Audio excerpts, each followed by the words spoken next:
अच्युतं केशवं विष्णुं हरिं सत्यं जनार्दनं हंसं नारायण चैव नमस्तकं शुभम। आज আমি মেজর আরকানার 9 নম্বর কার্ড সম্পর্কে আলোচনা করব। এই কার্ডটির নাম হচ্ছে দ্য হারমিট। এই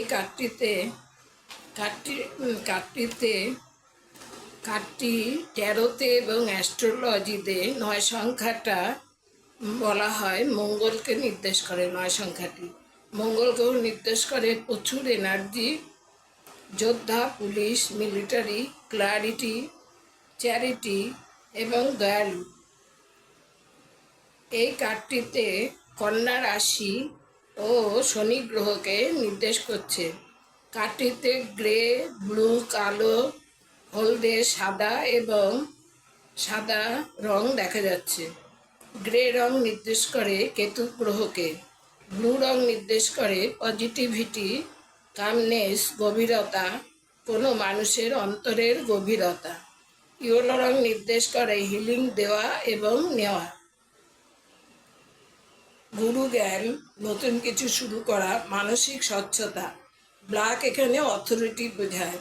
হোয়াইট এখানে pure soul, honesty, clarity, trust and faith বোঝায়। এই ছবিটাতে দেখা যাচ্ছে একজন বৃদ্ধ লোক, নিঃসঙ্গ সন্ন্যাসী, একাকী দাঁড়িয়ে আছে বরফাচ্ছন্ন পাহাড়ের চূড়ায়। তার ডান হাতে একটা লণ্ঠন আর বাঁ হাতে একটা দণ্ড। এখানে লণ্ঠনটি হলো সত্যের প্রতীক। এটা 6টা স্টার ধারণ করে আছে, যা হচ্ছে উষ্ণতার প্রতীক। দণ্ডটি তাকে সমর্থন করছে। আধ্যাত্মিকভাবে জীবন কাটালে একদিন সঠিক পথে যেতে পারবে।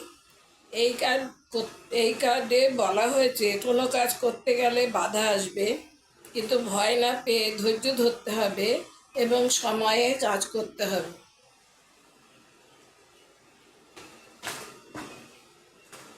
চেষ্টার দ্বারা শারীরিক, মানসিক এবং আধ্যাত্মিক উন্নতি করতে হবে, যা ভাগ্য পরিবর্তন করবে। এটা একটা মোস্টলি পজিটিভ কার্ড, কিন্তু যদি গণনার ক্ষেত্রে রিলেশনের ব্যাপারে যদি কেউ জানতে চায় তাহলে এটা নেগেটিভ কার্ড। এই ব্যক্তি সংসার ছেড়ে চলে যাবে, সংসারে থাকবে না। আরও কিছু প্রশ্নের ক্ষেত্রে উত্তর হবে, যেমন হেলথ রিকভারি করবে কি না, পার্টনার ফিরবে কি না, এসব ক্ষেত্রে নাই হবে। প্রমোশনের ক্ষেত্রে এখন তো প্রমোশন হবেই না, সেক্ষেত্রেও না। তাহলে আজ এই পর্যন্ত।